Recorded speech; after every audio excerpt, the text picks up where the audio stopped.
پہلے بھی ہم بات کر چکے ہیں سہ سوروں کی ایگزامپلز میں، جو صورتیں 3 کے فارم میں ایک چھوٹا گروپ بناتی ہیں، جیسے سورۃ الکافرون کا گروپ تھا سورۃ النصر اور لہب کے ساتھ، اسی طرح سورۃ الاخلاص کا گروپ ہے سورۃ الفلق اور سورۃ الناس کے ساتھ۔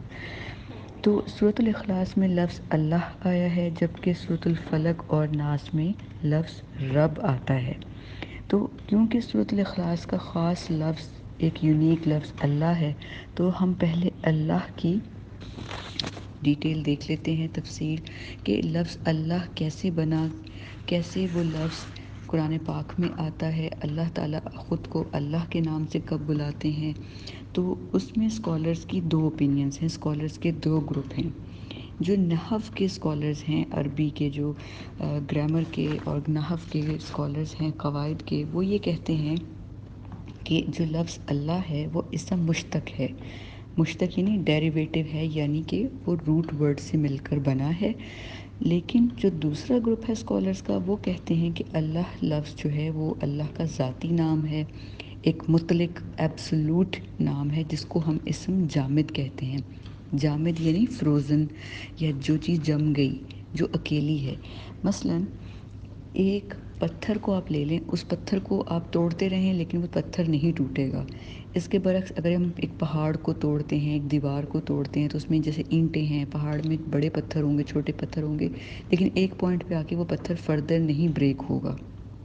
تو اس پتھر کو ہم اسم جامد کہیں گے۔ اسی طرح آسمان ہے یا لفظ لاہور ہے، تو وہ لفظ کیا ہیں؟ وہ اسم جامد ہیں، ان کو ہم بریک اپ نہیں کر سکتے، وہ شروع سے ایسے ہی مشہور ہیں۔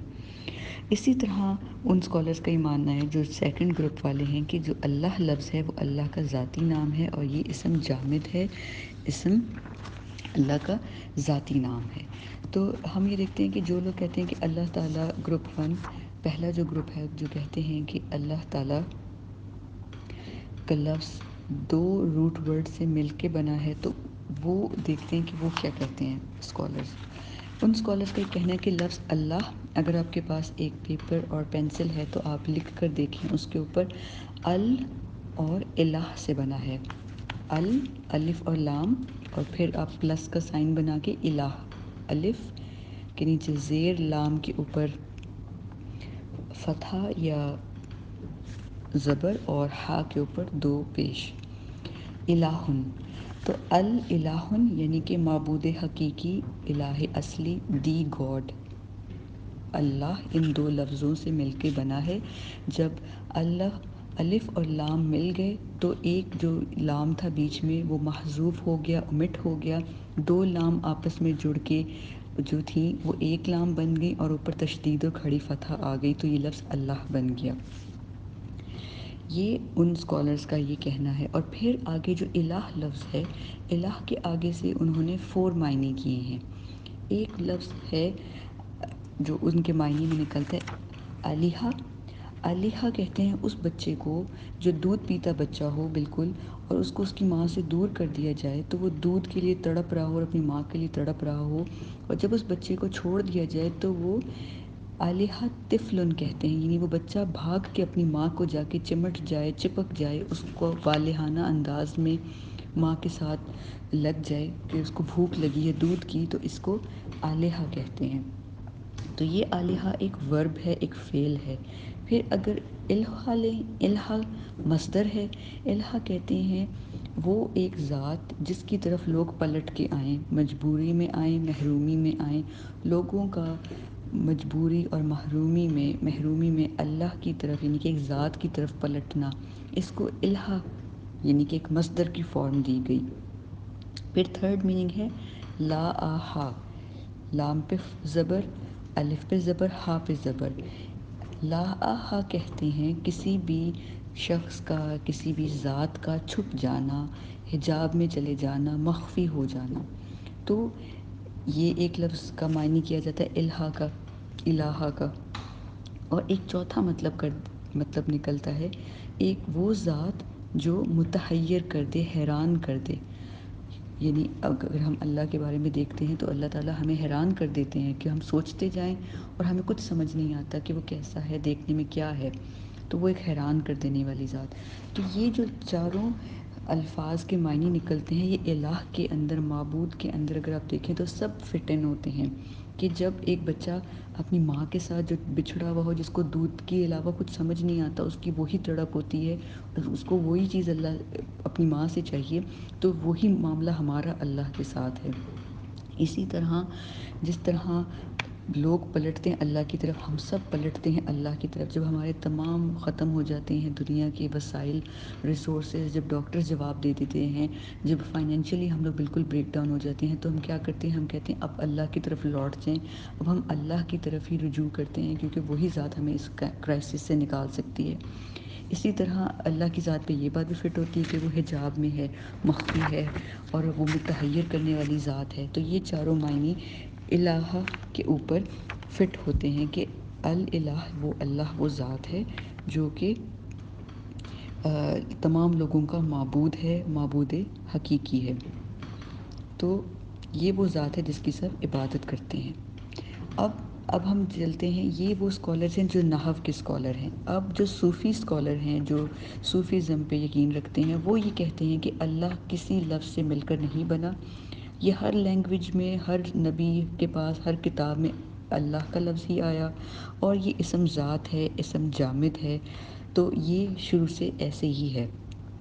اور وہ اس کے لیے یہ ثبوت لے کر آتے ہیں کہ جس طرح عربی زبان میں کسی کو بلانا ہو تو اس سے پہلے حرف ندا لگا دیتے ہیں، یعنی یا، اس کو بلاتے ہیں یا کر کے، جیسے یا ولد، یا رحمان، یا امی۔ تو جب یا کہتے ہیں تو اس وقت یا کے ساتھ ال کا لفظ نہیں لگاتے۔ تو ان کا یہ کہنا ہے کہ ہم عربی میں یہ نہیں کہہ سکتے یا الولد، یا الرحمن، ہم اللہ کو بلائیں گے یا رحمان، یا رحیم، یا مالک، یا قدوس کر کے بلائیں گے۔ تو ان اسکالرس کا یہ کہنا ہے کہ اگر ہم ان کے ساتھ ال نہیں لگا سکتے تو پھر اس کا مطلب ہے ہم اللہ کے ساتھ بھی ال کے ساتھ نہیں مل کے یہ لفظ بنا، کیونکہ ہم کہتے ہیں یا اللہ، تو ہم اللہ کو ایسے ہی کہتے ہیں کہ جیسے ہم ایک رحمان کو بلائیں یا ایک رحیم کو بلائیں، تو ہم یہی کہتے ہیں یا رحمان، یا رحیم، یا اللہ۔ تو اللہ آن اٹس اون ایک فل ورڈ ہے، اسم ذات ہے۔ تو آپ یہ دیکھیں کہ یہ وہ اپنے طریقے سے ایک لے کر آتے ہیں، توجیہ لے کے آتے ہیں، لیکن معنی، مقصد یہ ہے بات کی ڈیپتھ میں جانے کا کہ معنی جو بھی ہو اللہ کا، ہم یہ جانتے ہیں کہ جو اللہ ہے وہ اللہ تعالیٰ کا ذاتی نام ہے، اور ہم جب بھی دعا کرتے ہیں تو ہم اللہ کو اللہ بلاتے ہیں۔ جو فارسی کا لفظ ہے خدا، وہ خدا گاڈ کے لیے یوز ہوتا ہے، اسی لیے بہتر یہ ہے کہ جب بھی ہم اللہ کو بلائیں تو اللہ کے نام سے ہی بلائیں، ان کی پیاری صفات سے بلائیں، خدا حافظ کہنے کی بجائے اللہ حافظ ہی کہا جائے۔ اس طرح امام راضی رحمۃ اللہ علیہ کہتے ہیں اللہ تعالیٰ کے بارے میں کہ اللہ پاک وہ ذات ہے جو چھپ گئی ہے اپنے ظہور کی شدت سے۔ جیسے ہم سورج کی حدت کی تاب نہیں لا سکتے، اس کو نہیں دیکھ سکتے، اس سے کہیں بلند اور بالا تر اللہ کی ذات ہے جو اپنا ظہور، اس کا اتنا جلال ہے کہ وہ اس کی شدت سے چھپ گئی ہے۔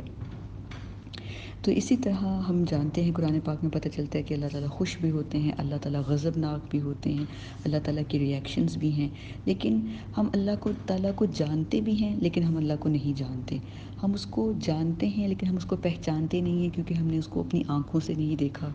حضرت ابوبکر صدیق رضی اللہ عنہ کہتے ہیں کہ اللہ تعالیٰ کی ذات پر غور و فکر کرتے کرتے، غور و فکر کرتے کرتے کرتے کرتے ہی عاجز ہو جانا اصل میں ادراک ہے، کہ ہم سوچتے جائیں، ہم سوچنا چاہتے ہیں اللہ کے بارے میں، پھر ہم سوچتے ہی چلے جائیں، لیکن ہم سوچ کے تھک جاتے ہیں، کیونکہ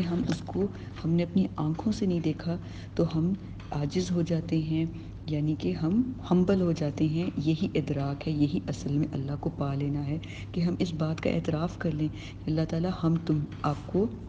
آپ کی ذات کو آپ تک نہیں پہنچ سکتے، ہمارے ذہن میں کی اتنی رسائی ہی نہیں ہے۔ تو اس کے بارے میں جیسے اسکالرز کہتے ہیں کہ ایک ہوتا ہے پرسیپشن اور ایک ہوتا ہے کنسیپشن، یعنی کہ کانسیپٹ۔ تو ہم سب کے پاس ایک کانسیپٹ ہے کہ اللہ ہے، اللہ ایگزسٹ کرتے ہیں، لیکن ہم ان کو پرسیو نہیں کر سکتے، یعنی ہم ان کو دیکھ نہیں سکتے، ہم ان کو سمجھ نہیں سکتے۔ جیسے کہ ایک اندھا انسان ہے، تو اندھے انسان کا ایک کانسیپٹ ہے کہ یہ ایک چیز ایک دیوار ہے، وہ دیوار کو پتہ ہے اس کو کہ ایک چیز دیوار ہوتی ہے، لیکن وہ یہ نہیں بتا سکتا کہ اس دیوار کی لینتھ کتنی ہے، وڈتھ کتنی ہے، ہائٹ کتنی ہے، تو وہ اس کی کیا ہے، اس کی پرسیپشن زیرو ہے، وہ نہیں بتا سکتا کہ کیا ہے۔ اسی طرح ہم جانتے ہیں کہ اللہ تعالیٰ البصیر ہے، ہم اس چیز کو مانتے ہیں، یہ ہمارا کانسیپٹ ہے کہ ہم اللہ تعالیٰ کی بارے میں جانتے ہیں کہ بہت زیادہ دیکھنے والا ہے، بصیر ہے، لیکن وہ کیا دیکھتا ہے، کب دیکھتا ہے، یہ نہیں ہمیں پتہ، وہ کتنی گہرائی میں دیکھتا ہے، ان چیزوں کو ہم نہیں دیکھ سکتے، نہیں جان سکتے، اس کی کتنی آنکھیں ہیں، اس کا میکینزم کیا ہے، کیا آرگنز ہیں، یہ نہیں ہم جان سکتے۔ اسی طرح ہم یہ جانتے ہیں کہ اللہ تعالیٰ الحی ہے، یعنی کہ وہ شروع سے ہی زندہ ہے، ہمیشہ زندہ تھا، ہے اور ہمیشہ زندہ رہے گا، لیکن ہمیں یہ نہیں پتہ کہ اس کی زندگی کیا ہے، وہ کہاں رہتا ہے، کیا اللہ تعالیٰ کی باؤنڈریز ہیں، اور ہم جانتے ہیں کہ اللہ کی کوئی باؤنڈریز نہیں ہے۔ تو یہ اللہ وہ ذات ہے جو ہمیں حیرت میں ڈال دے، ہمیں یعنی کہ ہم حیران ہو جائیں، پھر ہم پریشان ہو جائیں، اور پھر ہم سکون میں آ جائیں کہ جو بھی ہے وہ اللہ ہماری ذات اور ہمارا اس پہ کامل یقین ہے۔ تو یہ وہ باتیں ہیں جو اللہ تعالیٰ کے بارے میں ہمیں اس سورہ کے اندر جو اللہ کی ڈیفینیشن ہے اس میں پتہ چلیں گی، اور پھر آگے آیت نمبر 1 اور آیت نمبر 2 میں خاص کر اللہ کا نام 2 دفعہ آیا ہے، اللہ کی خاص 2 صفات کے ساتھ، الاحد اور الصمد۔ الاحد اور الصمد یہ 2 خاص صفات ہیں اللہ تعالیٰ کی جو صرف اور صرف اس سورہ میں آئی ہیں اور کسی سورہ میں نہیں آئیں۔ لفظ احد، احدکم، احدہما کی شکل میں آیا ہے قرآن پاک میں، لیکن وہ ایک مختلف کانٹیکسٹ میں آیا ہے۔ اللہ کے لیے نام الاحد صرف اور صرف اس سورہ کے اندر آیا ہے۔ تو جو احد نام ہے اور الصمد نام ہے وہ اب ہم انشاءاللہ تعالیٰ اس سورہ کی تفسیر میں کریں گے۔ اللہ تعالیٰ سے دعا ہے کہ اللہ تعالیٰ ہمیں توحید والا، اللہ تعالیٰ کو جاننے والا، اللہ تعالیٰ پر یقین رکھنے والا مومن بنائے، اور ہمیں اپنے جو ہمارے فور فادر ہیں حضرت ابراہیم علیہ السلام، جن کو اللہ تعالیٰ کی شروع سے اللہ تعالیٰ سے